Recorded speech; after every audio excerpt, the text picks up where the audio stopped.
রাতের বেলা লুকিয়ে মোহিনী আর মুক্তি মিলে কথা বললে আড়াল থেকে সমস্ত কথা শুনে পেলে কম্পাস। হ্যাঁ বন্ধুরা, এমনটা হতে চলেছে আজকের পর্বে। বিস্তারিত জানতে ভিডিওটিতে লাইক দিয়ে চ্যানেলটিকে সাবস্ক্রাইব করে পুরো ভিডিওটি তোমরা দেখতে থাকো। গল্পের শুরুতে আমরা দেখতে পারবো অরিনের কাছে বিহান আর বিহানের দাদা বলতে লাগলো তারা মোহিনীর সমস্ত ডকুমেন্টসগুলি দেখতে চায়, কিন্তু কিছুতে অরিন তাতে রাজি হয় না। অরিন তখন বলতে লাগলো, কেন তোদের কি ওকে নিয়ে সন্দেহ হচ্ছে? ও কি কোনো ক্রিমিনাল?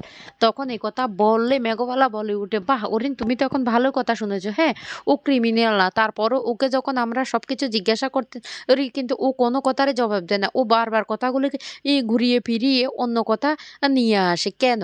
ওর যদি মনে কোনো সন্দেহ না থাকে বা কোনো প্ল্যান না থাকে, তাহলে ও ওর পরিচয় দিতে কেন এতটা সংকোচ বোধ করছে?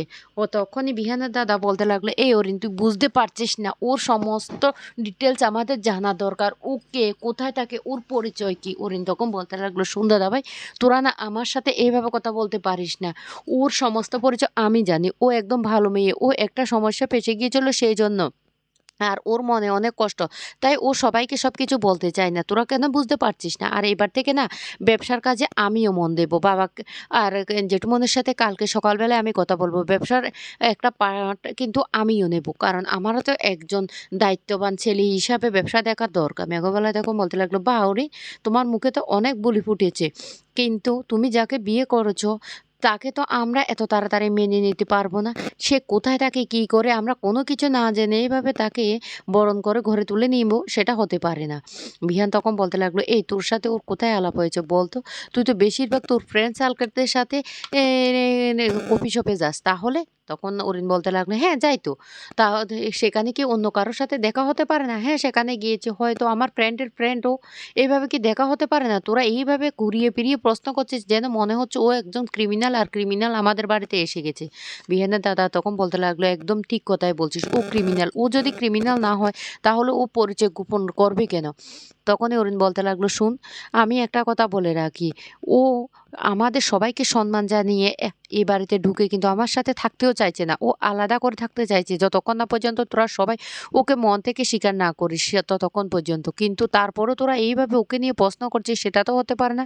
মেঘবালা তখন বলতে লাগলো, অরিন, তুমি বুঝতে পারছো না কেন ব্যাপারটা? এরকম সমস্যা তো আমাদের আগে হয়েছে। তখন বলতে লাগলো, বৌদি ভাই, তোমরা ভুল ভাবছো। এইদিকে মোহিনী চলে আসে কম্পাসের সাথে কম্পাসের ঘরে থাকার জন্য। কম্পাস তখন বলতে লাগলো, তুমি এই ঘরে ঘুমিয়ে যাও না, আমার ঘুমোতে দেরি আছে। আমার তো সামনে এক্সাম আছে, আমাকে পড়তে হবে। তখন এই কথা বললে মোহিনী তখন বলতে লাগলো, কম্পাস, তুমি তো আমার যা হোক, সম্পর্কে বড় যা হোক, কিন্তু তুমি তো আমার থেকে বয়সে অনেক ছোট।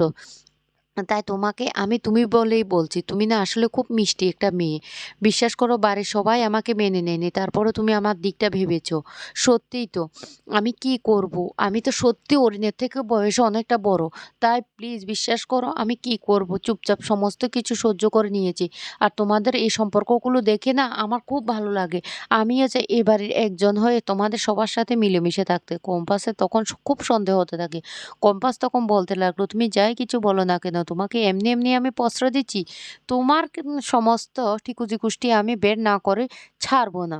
এরপরে কম্পাস বলতে লাগলো, ঠিক আছে, তুমি ঘুমিয়ে পড়ো, আমি ঘরের লাইটটা অফ করে দিচ্ছি, আমি একটু পড়ালেখা করব। এইদিকে মোহিনী ঘুমিয়ে বলতে লাগলো, কি ভেবেছো কম্পাস?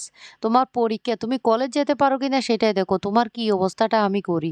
আমি না এই বাড়িতে এমনি এমনি ঢুকিনি, আমি এই বাড়িতে ঢুকেছি এই বাড়ির এটাকে ছাড়কার করে দিতে। এদিকে কম্পাস তখন বলতে লাগলো, ঘুমিয়ে নাও, ঘুমিয়ে নাও, যা ঘুমানোর ঘুমিয়ে নাও, তারপর দেখো তোমার অবস্থা কি করি। এদিকে কম্পাস ইন্টারনেটে সমস্ত কিছু সার্চ করে দেখে আর সেখানে মোহিনীর সম্পূর্ণ ডিটেলসটা খুঁজতে থাকি। পরের দিন সকালবেলায় মোহিনী আবার কম্পাসের হাত ধরে টানাটানি করে রান্নাঘরে নিয়ে যাওয়ার জন্য। আর বলতে লাগলো, বিশ্বাস করো, আমাকে এইটুকু সুযোগ দাও, আমি সবার জন্য আজকে সকালবেলার ব্রেকফাস্টটা বানাতে চাই। বিশ্বাস করো, অন্ততপক্ষে খাবার খাইয়ে যদি আমি সবার মনটা জয় করে নিতে পারি। তুমি তো খুব ভালো মেয়ে, প্লিজ তুমি আমাকে এটুকু হেল্প করো না। কম্পাস তখন মনে পড়ে যায় রাত্রেবেলা সে ইন্টারনেটে মোহিনীর সমস্ত ডিটেল খুঁজে দেখেছে। তখনই বলতে লাগলো, ঠিক আছে, আমি তোমাকে সাহায্য করবো, কিন্তু বাড়ির সবাই সবাই তো আমাকে বকা দেবে। তখন বলতে লাগলো, তোমাকে তো সবাই ভালোবাসে, তোমাকে একটু বকা দেবে, তারপর দেখো সবাই ঠিক হয়ে যাবে। এইদিকে মোহিনী মনে মনে বলতে লাগলো, দাঁড়াও না, শুধু একবার এ বাড়িতে থাকতে দিই। তখনই কম্পাসের সেই কথাগুলি মনে পড়ে যায়। মোহিনী যখন ঘুমিয়েছিল, মোহিনীর এমন কিছু জানতে পেরেছে যা কম্পাসের অনেকটা সন্দেহ হয়। কম্পাস তখন বলতে লাগলো, চালিয়ে নাও যতক্ষণ পর্যন্ত, খুব শিগগিরই তোমাকে আমি হাতে নাতে ধরে ফেলবো। তোমার খেলা না আমি শেষ করব। এই বাড়িতে যে তুমি কোনো একটা কাণ্ড ঘটাতে এখানে এসেছো সেটা আমি বেশ ভালো করে বুঝতে পারছি। তবে সেটা আর বেশিক্ষণ থাকবে না, এই কম্পাসের হাতে ধরা পড়ে যাবে। এরপর কম্পাস রান্নাঘরে নিয়ে গিয়ে মোহিনীকে সমস্ত কিছু দেখিয়ে দেয়। অন্যদিকে মোহিনীর ব্যাপারে খোঁজখবর করতে থাকে বিহান, মেঘবালা, এমনকি বিহানের দাদা। তারপরও খোঁজখবর নেওয়ার পর ওরা মোহিনীর ব্যাপারে তেমন কিছু জানতে পারে না। কিন্তু বিহান তখন বলতে লাগলো, আমার না মনের মধ্যে বড্ড খসখস করছে, কেন জানি না মোহিনীকে আমার প্রচণ্ড সন্দেহ হচ্ছে, কিন্তু কিছুই তো ওর ব্যাপারে আমরা জানতে পারছি না। মেঘবালা তখন বলতে লাগলো, একবার আমাদেরকে অফিসে যেতে হবে, সেখানে গিয়ে সমস্ত ডিটেলটা জেনে আসতে হবে। ও চাকরিটা ছেড়েই দিল বা কেন, কি ব্যাপার, কিছু তো একটা গন্ডগোল আছে। এইভাবে হুট করে একটা মেয়ে আমাদের বাড়িতে ঢুকে পড়বে, সেটা তো হতে পারে না।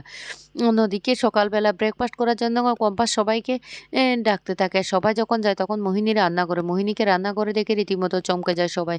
তখন অরিনের মা খুব রেগে যায় মোহিনীর উপর, আর বলতে লাগলো, কে বলেছে ওকে রান্না করে যেতে?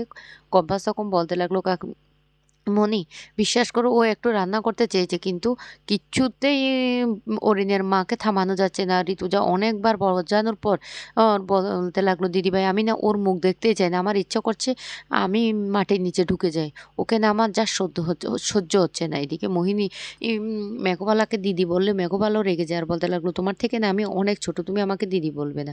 মোহিনী তখন মনে মনে বলতে লাগলো, যাই অপমান করার করে নাও, তারপর দেখো আমি কি করি।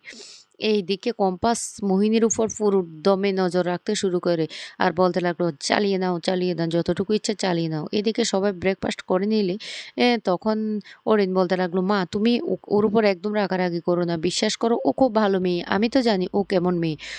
তখনই রশ্মিকা বলতে লাগলো, তুই ওর সব কিছু জানিস, কিন্তু তুই তো মাহির সাথে খুব ভালোভাবে চলাফেরা করতি, তাহলে দিদিভাইকেও কেন একবার জন্য তুই কিছু বলিসনি, এখন দিদিভাই তোর উপরে রেগে আছে। অন্যদিকে মোহিনী তখন বলতে লাগলো, ও দাঁড়াও না, আমি আমি এবারে যতক্ষণ না ভেঙে তছনছ না করছে ততক্ষণ না আমার মনে একদম শান্তি নেই।